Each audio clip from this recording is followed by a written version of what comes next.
नमस्कार दोस्तों पाकिस्तान अफगानिस्तान के बीच में जो टेंशन है लगातार एस्केलेट होती जा रही है। रिसेंटली आपने सुना होगा कि पाकिस्तान ने बॉम्बिंग की अफगानिस्तान के कुछ शहरों में, और उसके बाद अब तालिबान जो है सुसाइड स्क्वाड को रेडी कर रहा है पाकिस्तान के खिलाफ। आप देख सकते हो खबर, Taliban prepares for vengeance suicide squad with bomb vest car explosive ready to target Pakistan. इसको थोड़ा सा हम डिटेल में जानेंगे, लेकिन जो सबसे इंपॉर्टेंट है वो ये है कि क्या अफगानिस्तान पाकिस्तान का वियतनाम बनने जा रहा है। आप सब जानते हैं कि वियतनाम में यूएस का क्या हाल हुआ था, तो क्या उसी प्रकार से पाकिस्तान जो है अब अफगानिस्तान के साथ काफी ज्यादा इसी टेंशन में गुजरता रहेगा। और आपको याद होगा कि अफगानिस्तान में फाइट करना आसान नहीं है। यहां पर सोवियत यूनियन, यूएस जैसे पावर आए, लेकिन वो सक्सेसफुल नहीं हो पाए। तो इसको ओवरऑल पर्सपेक्टिव से जानेंगे, और यहां पर जो पावर है अफगानिस्तान में, जो तालिबान है, पाकिस्तान, वो सब मैं आपको कंपेयर करके बताऊंगा। चलिए आगे बढ़ते हैं, लेकिन उससे पहले आप सबको बता दूं आज लास्ट डेट है सेल एंड का 28 फरवरी। 50% फ्लैट डिस्काउंट 2027-28 कोई भी बैच आप लेते हो आप अवेल कर सकते हो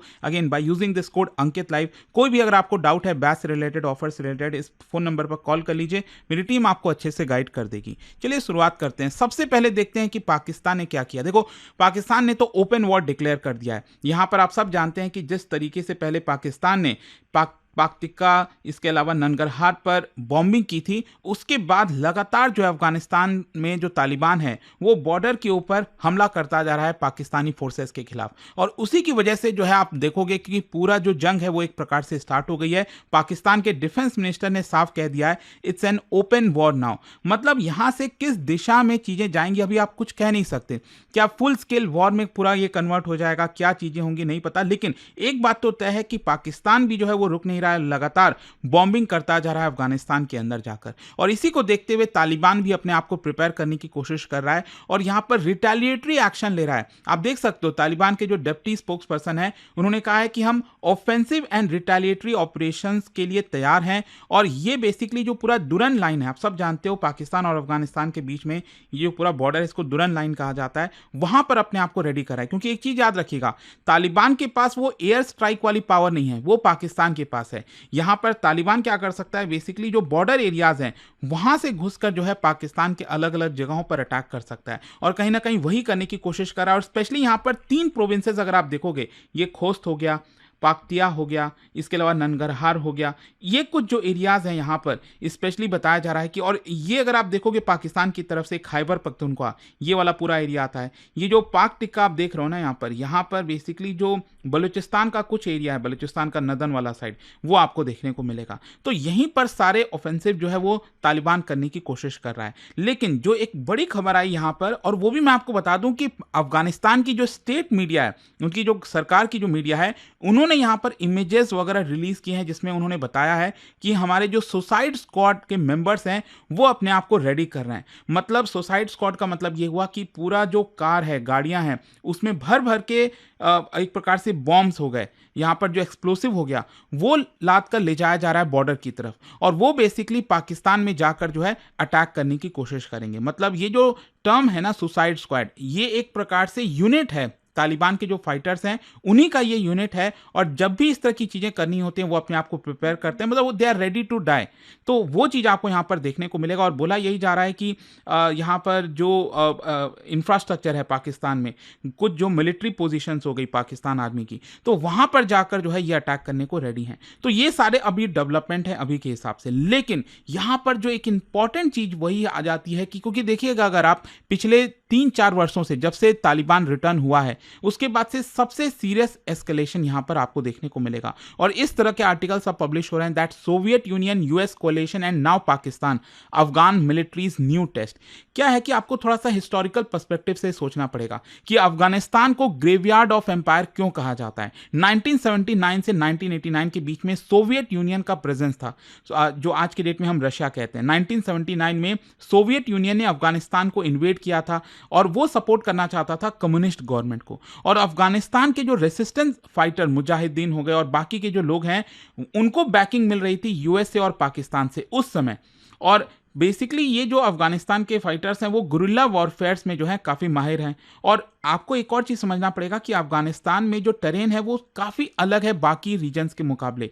माउंटेनियस टेरेन आपको देखने को मिलेगी और ट्राइबल रेसिस्टेंस भी है वहां पर, जिसकी वजह से सोवियत फोर्सेस काफी ज्यादा एग्जॉस्ट हो गई थी। पहले सोवियत फोर्सेस को लग रहा था बस वो जाएंगे और यहां पर अटैक करके सब कुछ खत्म करके आ जाएंगे, लेकिन ये करते करते 10 साल बीत गए। अल्टीमेटली यूएसएसआर को वहां से विड्रॉ करना पड़ा, बहुत ज्यादा खर्च हो रहा था, काफी रिसोर्सेज वहां पर जा रहे थे और अल्टीमेटली जो है 1989 में वो वहां से विड्रॉ कर गए। तो इससे लेसन यही मिलता है कि सुपीरियर मिलिट्री टेक्नोलॉजी होना मतलब डजंट मीन कि आपकी जो विक्ट्री है अफगानिस्तान में वो गारंटीड होगी, क्योंकि अफगानिस्तान एक कंप्लीटली डिफरेंट लैंडस्केप हो जाता है। फिर उसके बाद 2001 से 2021 के बीच में 20 साल तक यूएस का प्रेजेंस रहा। 9/11 आप सब जानते हैं जिस तरह से अटैक हुआ, उसके बाद यूएस ने और बाकी के कई वेस्टर्न कंट्रीज ने मिलकर इन्वेड किया अफगानिस्तान के अंदर, ताकि अलकायदा हो गया उसको डिसमेंटल किया जाए, तालिबान को वहां से हटाया जाए, क्योंकि 1996 से आपका फिर तालिबान भी वहां पर रूल कर रहा था।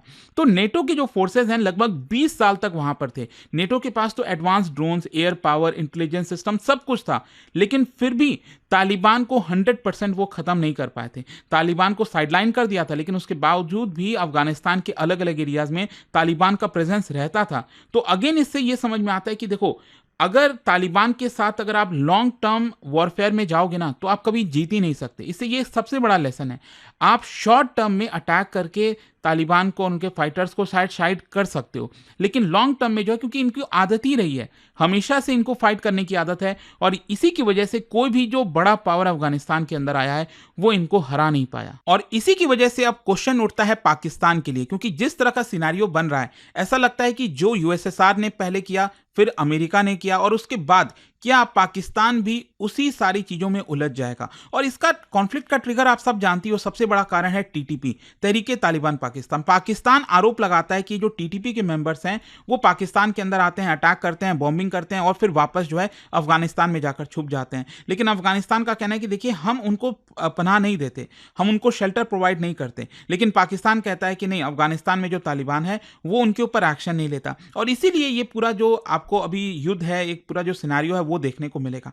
जहां तक सवाल है मिलिट्री कंपैरिजन की, नो डाउट पाकिस्तान हर मामले में अफगानिस्तान के मुकाबले, तालिबान के मुकाबले ज़्यादा मजबूत है। यहाँ पर पाकिस्तान की मिलिट्री स्ट्रेंथ 6,60,000 से ज़्यादा एक्टिव पर्सनल हैं, मॉडर्न एयरफोर्स है, एडवांस मिसाइल सिस्टम है, 170 न्यूक्लियर वॉरहेड्स हो गए, स्ट्रॉन्ग आर्टिलरी और आर्मर्ड कोर हो गया। टॉप 10-15 में जो है ये ग्लोबली काउंट होता है अगर हम मिलिट्री की बात करें।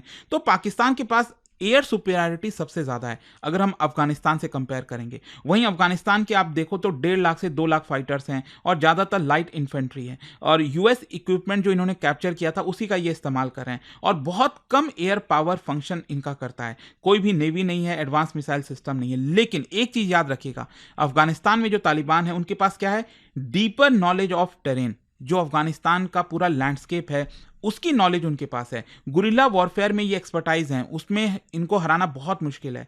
आइडियोलॉजिकली मोटिवेटेड फाइटर्स हैं, मतलब मैंने आपको बोला ना, इनका जन्म ही हुआ है, मतलब इनको ऐसा लगता है कि बस वो लड़ने के लिए हुए हैं, तो वो हमेशा रेडी रहते हैं लड़ने के लिए।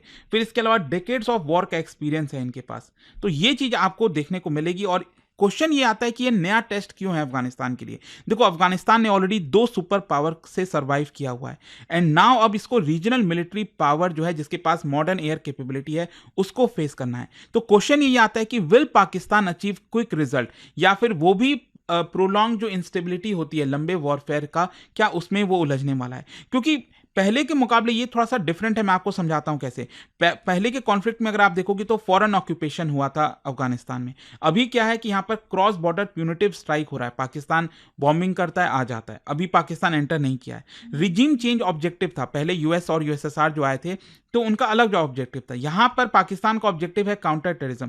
पाकिस्तान का कहना है कि हम जो टेररिस्ट हैं उनको मारना चाहते हैं। इसके अलावा यहां पर पहले लार्ज ट्रूप प्रेजेंस था, मतलब अमेरिका, यूएसएसआर अपने बड़े बड़े आर्मी को, पूरे जो पर्सनल है आर्मी पर्सन, उनको भेज रहा था। यहां पर अभी तक ऐसा देखने को नहीं मिला। ऐसा नहीं है कि पाकिस्तान ने अपने आर्मी को अफगानिस्तान में अंदर धकेल दिया। हो सकता है आगे चलकर हो जाए, तो वो पता नहीं।